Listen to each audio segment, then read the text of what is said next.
आज नमो नमो गुरुदेव जी, नमो पितायो माँ।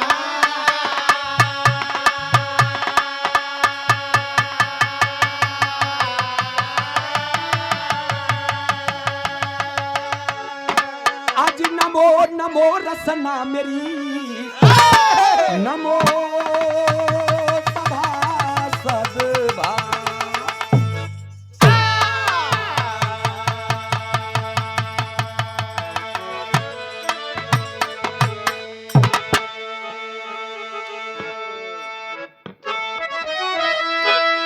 तीन लोक नवखंड में ए बाबू गुरु से बड़ा ना को।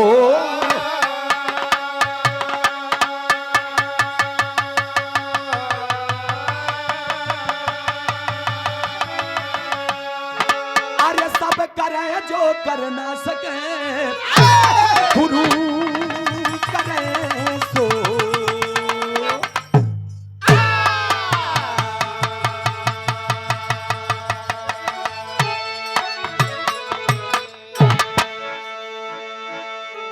सदगुरु स्वामी दीन बंधु के सदा झुकैबे माँ।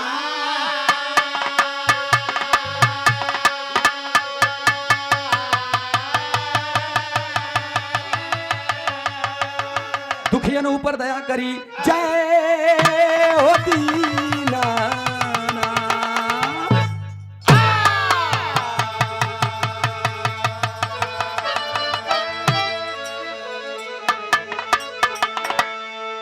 दाता तेरे दरबार में तो बड़े दाता तेरे दरबार में खड़े दोनों कर जोड़। आज देने वाला एक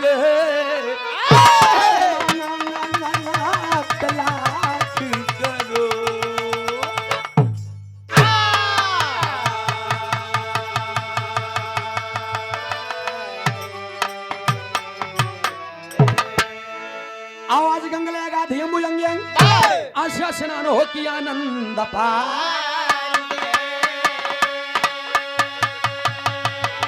गंग गंग जय जय गंग गोद ज्ञान गंग गंग गावरो गिरा दे की गीत गुण गा। धीरज सिधार धार धरा पर धर्म बुधे, धन से धड़ंग ढंग धूल में धिका।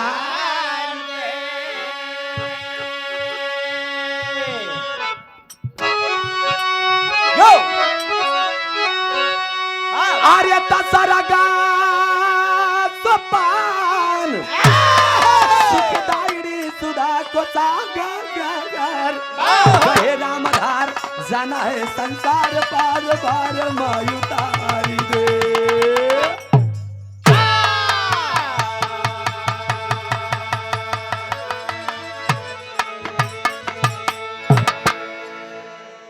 अच्छा बाबूजी, सबसे पहले तिवारीपुर की ऐतिहासिक पावन सरजमी को प्रणाम करते हुए माता वसुंधरा की गोद में बैठे हुए तमाम दूर दरार से आए हुए नात रिश्तेदार, घर परिवार के जुटे हुए एक एक नागरिक, एक एक सदस्य, सांस्कृतिक मंच की शोभा बढ़ाते हुए बिरहा के समीप बैठे हुए आप हृदय सम्राट बिरहा के श्रोता बंधु, बूढ़े बुजुर्ग तुल्य दादाजी, पिता तुल्य चाचा जी, हम सफर नौजवान साथी एवं हमारे देश के भावी करदार बच्चे, माइक्रोध्वनि के माध्यम से जहां तक भी मेरी आवाज जाती हो, हमारे देश की मां सती अनसुईया, मां लक्ष्मी, रुक्मणी, राधिका, पार्वती जैसी माताओं बहनों, आप सभी लोगों के श्री चरणों में मैं गायक कलाकार सूरज यदुवंशी तीर्थराज प्रयागराज बद्राज झूसी की धरती से स्वागत अभिनंदन वंदन करते हैं। बड़ा ही शानदार कार्यक्रम का आगाज रहा। बिरहा जगत की बड़ी शानदार गायिका प्रतापगढ़ की धरती से। वैसे लोग कहते ना कि ना सब पढ़ा ना एक प्रतापगढ़ा, ऊपर से प्रयागराज चढ़ा। अरे यार तो देखा प्रतापगढ़ के बड़ी खूबसूरत गायिका आप लोगों के दिलों में राज करने वाली रुचि यादव जी, यदकुल शिरोमणि यदकुल नंदन यदुवंश की शेरनी रुचि यादव जी। हम चाहेंगे अपने द्वार पे, अपने प्रयागराज, अपने जिले, अपने जनपद में आए हुए मेहमान के नाम से एक जोरदार ताली बजा करके आप लोग सम्मान करेंगे। गवैया के सम्मान भरपूर करें, हाँ गवैया के सम्मान भरपूर करें, लेकिन जब सम्मान नहीं देते उधर वाले तभी बेकार लागत। भारत भूमि की यह परंपरा है, ये रीति है, ये रिवाज है, ये कल्चर है, ये प्रथा चली आ रही है। कोनो भी इंसान यदि शुभ कार्य शुरू करता है बेनी भैया तो अपने आगे का सामान चेक करता है। तू चेक करे है ना, एकदम मोट मोट बोला था यार। ए भैया अपने मन चाहे देवी देवताओं की पूजा विनती इबादत आराधना यानी कि याद कर लिया करते हैं। जैसे धन के चाहे वाले लोग माँ लक्ष्मी गणेश प्रभु कुबेर जी की पूजा करते हैं, बल को चाहने वाले लोग महाबली दादा वीर बजरंग बली की आराधना करते हैं।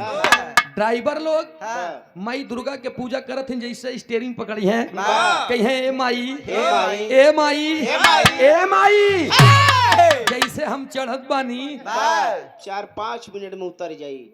अच्छा तो पहुंची है कहाँ 4-5 मिनट में? जब इनके किनारे नौखिया ड्राइवर रही। अच्छा नौखिया के मारा ना ना ठीक ठीक। ए भैया लेकिन हम गवैया बजवैया पढ़वैया लिखवैया और दारू के पीवैया। अच्छा वो केकर पूजा करत हैं चचा? चखना के पूजा कर। अरे वाह, अच्छा खाना ना मिली तब तनी से नमक चाट के काम चलाए तो तोरिक नहीं रहू जाइए सिंगल हड्डी दो बच्चा। ए भैया अपने गीत के शुरुआत करे से पहले एक लाइन कुछ ऐसा गीत बजाओ मार साहब जो उन्हें भाव में हमार वंदना रही। अब बड़ी सुंदर उधर से आप लोगन के वंदना सुनई के मिलल।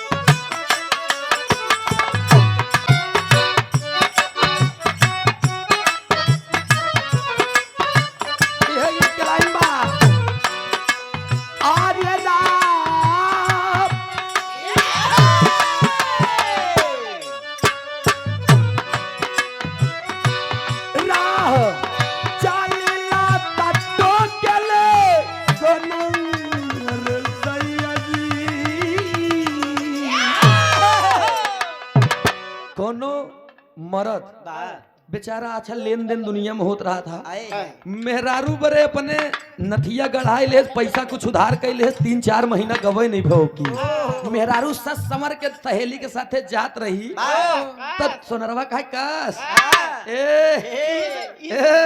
इस देख मन नहीं करत का हाँ यही बरत दे के मन नहीं कहत कोनो पैसा सामान पैसा नहीं जब मौके पे देते कहन काश कहन तोरे ओन जौन पहने यहाँ चमकाए यहाँ उधारे के लिए यहाँ का नगद दे यहाँ का।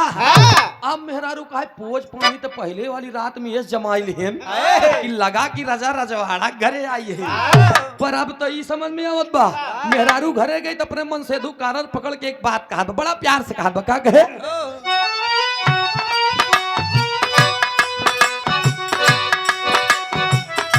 क्या बात है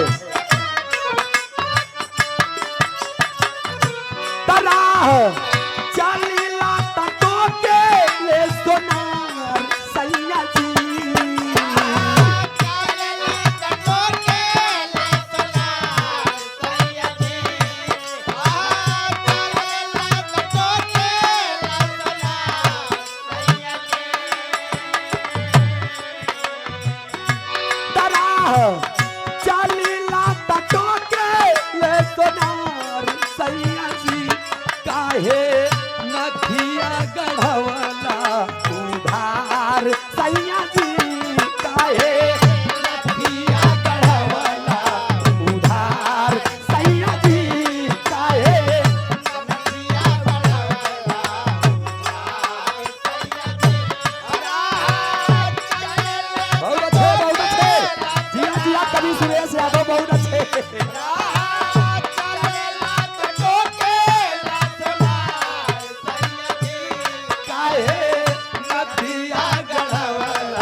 कलम अगर उठती है चाहे ताबड़तोड़ में उठे सुरेश भैया, चाहे तुरंत उठे या कभी इत्मीनान से उठे, लेकिन वो खोई चढ़ाई जरूर करी।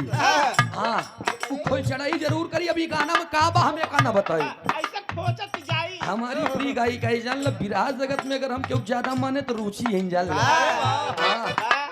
हमारे बीच में विराह जगत के मर्मज्ञ श्रोता, जहां तक विराह जगत है वहां तक आपका नाम है कलम के जादूगर आदरणीय आप सम्मानित श्री हमारे सूर्यभान कवि जी, आप भी हमारे बीच में मौजूद हैं।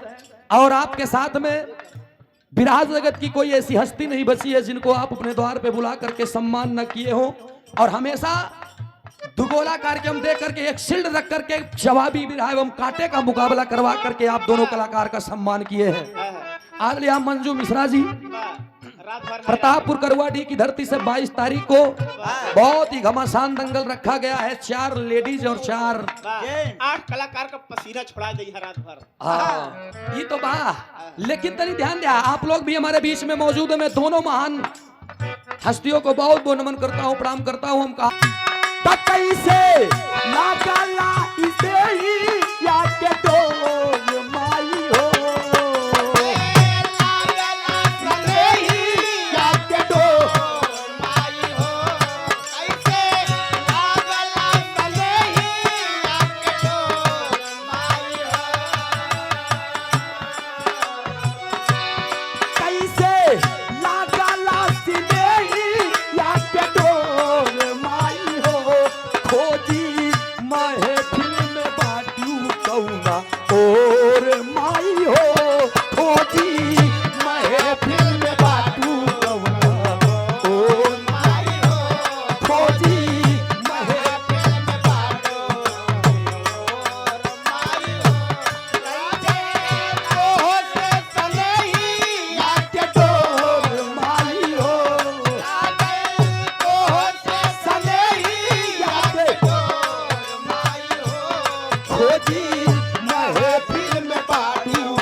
कैसे लागल सिनहिया के डोर माई हो, खोजी महफिल में बाटू कौने और माई हो।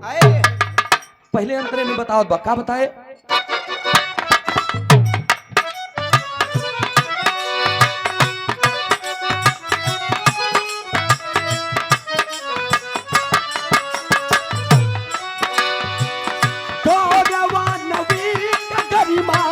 हमारो बनावा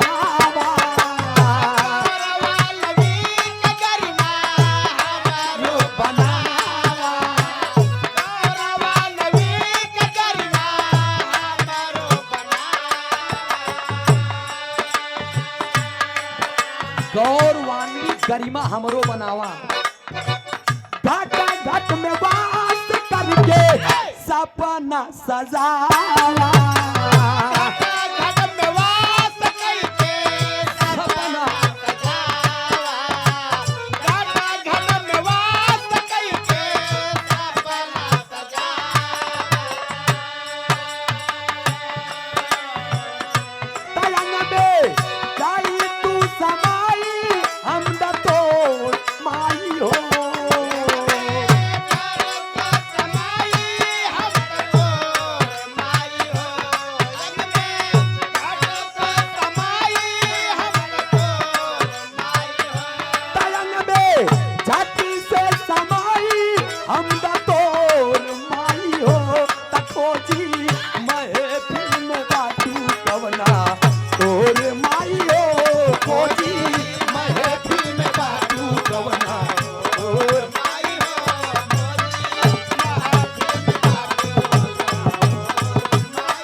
हमारे बीच में मौजूद है आदरणीय आप नेताजी, बड़ा सम्मान मिला करता है अपने अनुज भाई हमारे। मैं इनको मर्यादा पुरुषोत्तम श्री राम मानता हूं और भैया हमारे हमको अपना अनुज भाई लक्ष्मण मानते हैं। और ये भी कहते हैं कि सूरज बाबू तू यार मंच पे गुस्सैला वाला काम करत है, तनी सही से गावल करा, गवैयन के डरवावा जी करा। बड़ा सम्मान मिला करता है, एक जोरदार ताली बजा करके हमारे नेताजी का सम्मान कर दीजिए।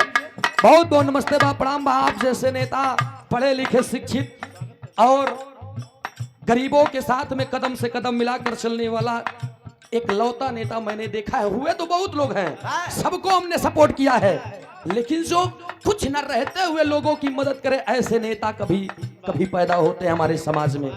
हम साहब आप तनी मंच पर ही हैं, हम आपका स्वागत करेंगे, आपका छोटा भाई। लेकिन अंग में समाई हमदा तोर माई हो, एकर मतलब जानत हवा? अंग, अंग में समाई हम माने घमंड, अंग में समाई हमदा तोर माई हो, खोजी महफिल में बाटी कोनो और माई हो। माँ चाहे तो दरिया को समंदर बना दे, माँ चाहे तो दरिया को समंदर बना दे, छोटे से कलाकार को कलंदर बना दे। मेरे मैया में उतासीर है यारो, जिसे चाहे उसे मुकद्दर का सिकंदर बना दे। दूसरे लाइन में कहा बोले का कहे,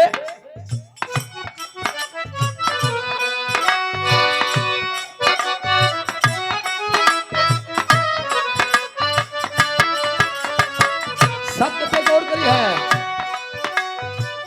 चंचल मन चकोर माई चित के लगाई, चित के लगाई,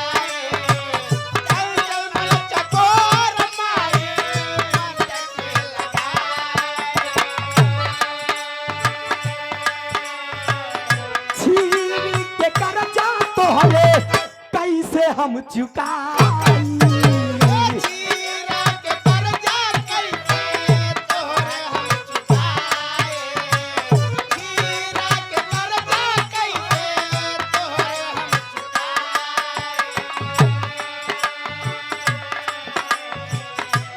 जीवन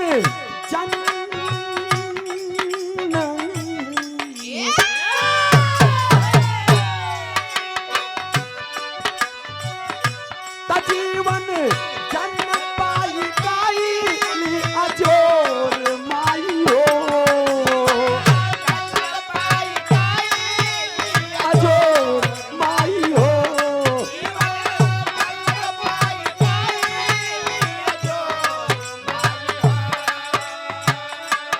जीवन जन्नत पाई गाई अजोर माई हो, तो खोजी माए फिल्म बाटी कवना ओरे माई हो, खोजी माए फिल्म बाटी कवना ओर माई हो। बहुत अच्छे, जिया जिया प्रयागराज के शेरे में भरता।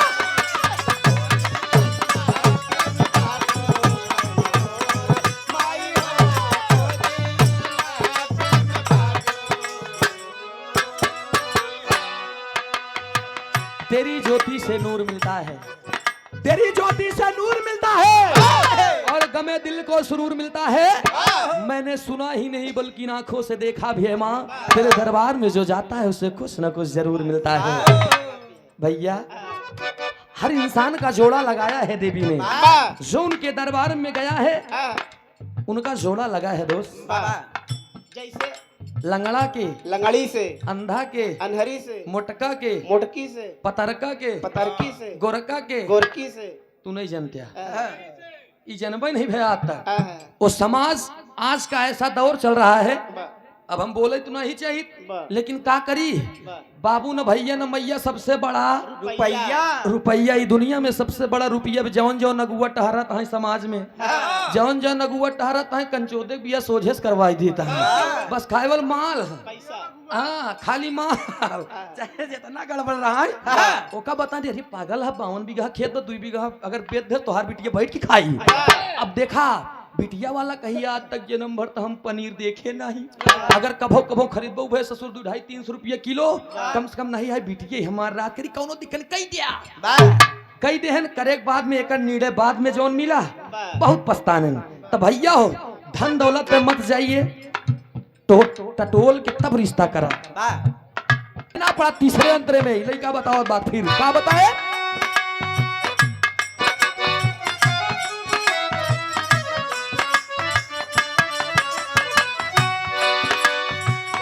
झील जैसे दिल माई जाने जग जहानावा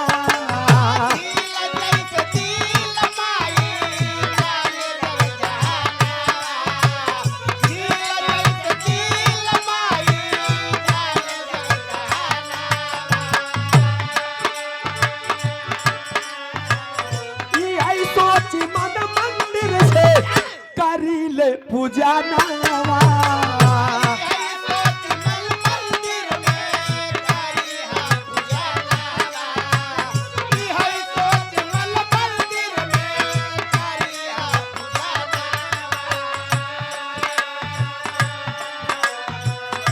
तटरते भाई लू तुमो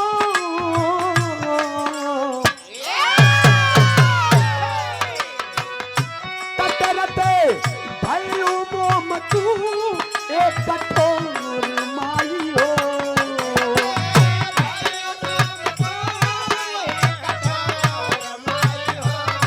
तटरते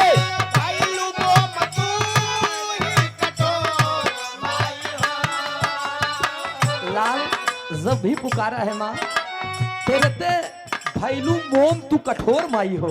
दुनिया भरे चाहे जितना कठोर हो लेकिन लड़कियां अगर पुकारे तो तुरंत मोम की तरह पिघल गई हो माँ।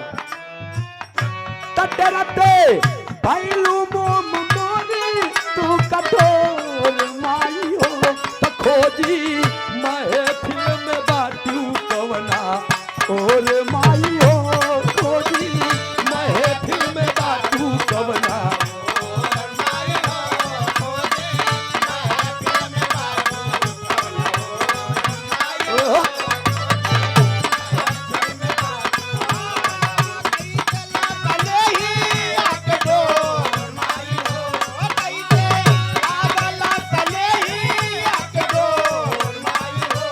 खोजी महफिल में बाटू कवना और माई हो खोजी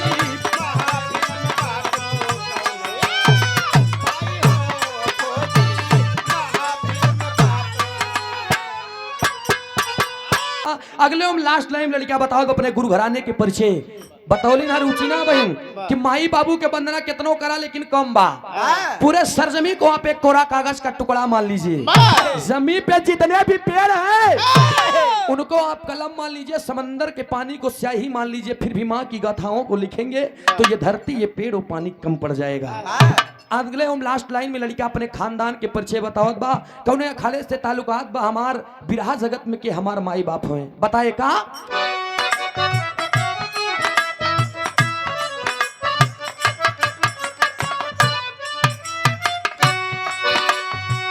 भुल्लू रामधार दर आली भैसा पानावा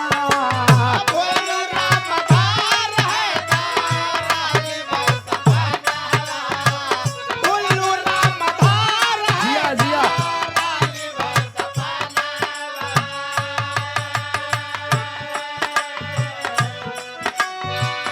बीमल आमलेंदु भोज राज के तराना